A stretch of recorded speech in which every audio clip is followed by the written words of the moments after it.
lecture de ce jour, frères et sœurs, Maître Paul, par son épître aux Romains au chapitre 11, nous explique qu'il n'y a de véritable autorité qu'en dépendance de l'unique divinité. Il nous explique également que celui qui tenterait de passer outre cet état de fait attirerait en cette position prenant sur lui le jugement. Car la volonté de l'unique divinité se trouve être celle qui agit conformément avec les règles naturelles, toutefois dépouillées de la corruption du péché. Car chaque action a naturellement ses conséquences. Celui qui saute de trop haut va se blesser, de même que celui qui manque de respect risque fort de le payer. Attention toutefois, car il faut également faire mourir en nous la loi, sous peine de ne pouvoir vraiment observer les règles naturelles sous leur véritable aspect, c'est-à-dire dépouillées du voile du péché, qu'il n'est autre alors que la mort. Car celui qui prend de la hauteur n'est pas parasité par la peur ou le ressentiment, il ne cherche que le bien objectif ce faisant. Il ne rend pas les coups qu'il prend, car il veut accomplir au mieux la nature de Dieu. Il dissout en sa propre personne ses pulsions et encadre son ego, afin de pouvoir agir ainsi selon l'esprit, en être spirituel et non en animal, prisonnier du monde matériel.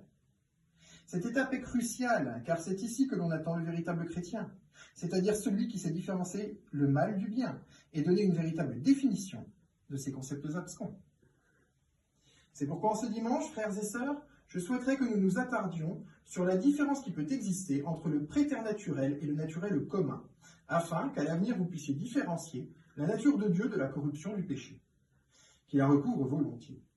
Si donc la définition du péché est au sens spirituel, ce qui conduit à la mort en esprit, le péché au sens matériel est simplement la mort et ce qui lui permet de régner dès lors. Les dégradations du temps en font donc partie, car ces dernières sont ce qui nous fait le plus pressentir sa visite à venir. En effet, si tout ce qui est et tout ce qui vit est la volonté de l'unique divinité, ce qui conduit à la mort n'en fait pas partie.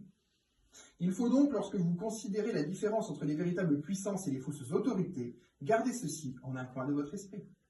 Car nombreux sont les êtres qui voudraient au temple siéger et se faire passer pour l'unique divinité. Ainsi au quotidien, efforcez-vous bien, lorsque le monde vous observe, de différencier le préternaturel, c'est-à-dire la création de Dieu des griffes de la mort épargnées, du naturel commun corrompu par son venin, car vous devez impérativement séparer ces deux chemins, car un seul des deux conduit au royaume à la fin. Amen.